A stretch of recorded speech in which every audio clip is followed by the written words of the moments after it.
इसी बीच में पवन कुमार किसान नेता हमारे साथ जुड़ गए हैं और बीनू जी लगातार बने हुए हैं। पवन जी, मेरा सवाल आपसे है, आपने वित्त मंत्री को सुना जिसमें हमने जो कल देखा उससे इतर आज कुछ नए ऐलान किए गए हैं, जिसमें न सिर्फ आपको ये बताया जा रहा है कि आप भंडारण पर जोर देंगे, इंफ्रास्ट्रक्चर पर जोर देंगे, मधुमक्खी पालन जो करते हैं उनको प्रोत्साहित करेंगे, मछली पालन के लिए रास्ते खोले जा रहे हैं और कई चीजें हैं जिसमें ग्रीन ऑपरेशन के तहत देखें तो उसमें भी टमाटर, प्याज, आलू ही नहीं बाकी फल और सब्जियों को भी इंक्लूड किया जाएगा। किस तरह से आप देख रहे हैं कि मदद का एक तरीका है सरकार का कि अब अगर पटरी पर लाना है कृषि को भी, क्योंकि बेपटरी ना हो जाए लॉकडाउन में ये व्यवस्था, आपको लगता है कि महत्वपूर्ण चीजें हैं, काम आएंगी किसानों के ये? मैं तो बिल्कुल इस तरह मानता हूँ कि जैसे मैं किसी के पॉकेट से पैसा छीन लूं, उसके बाद मैं उसी पैसा को लोन के रूप में आपको ऑफर करूं, तो समझ सकते हैं कि क्या स्थिति होगी।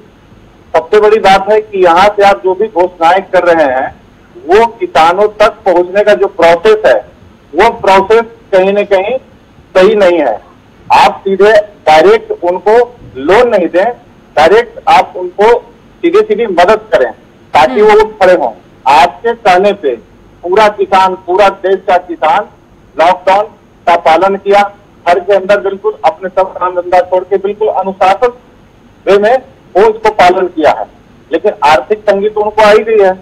इस समय जो भी आर्थिक उनकी कमियां रही है, जो आर्थिक घाटे हुए हैं, उस घाटे को मेकअप करने के लिए ये लोन से नहीं हो सकता, आपको कुछ दूसरा तरीका अख्तियार करना होगा। जो आज कहा गया है उसमें क्या लगता है आपको मददगार होगा? क्योंकि इंफ्रास्ट्रक्चर के बिना किसान हमेशा परेशान रहा है, भंडारण को लेकर परेशान रहा है। आप जहां चाहें वहां अपना फसल उत्पादन बेच नहीं सकते हैं, दूसरे राज्य नहीं जा सकते हैं, उन सब बैरियर्स को तोड़ा जा रहा है। उससे लगता है आपको मदद मिलेगी? बिल्कुल नहीं मदद मिलेगी, लेकिन जो भी घोषणाएं हैं कुल मिला के एक बहलाने फुसलाने वाली बात है। सीधी सीधी है कि एक आडंबर का बना दिया गया है ताकि लोगों को लगे कि ये सरकार कुछ करना चाहती है, कुछ कर रही है, लेकिन ये जमीन पर नहीं उतरने वाला है।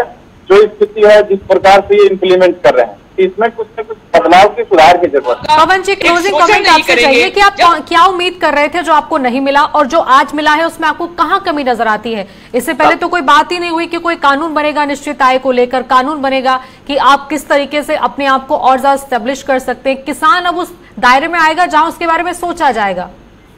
देखिए, किसान की जो हालत है, जो इनके घोषणाओं के बाद हुई है, एक तरह से जैसे कोई आईसीयू में डेथ हो गया है, उसके बाद आपको ऑक्सीजन सिलेंडर लगा रहे हैं।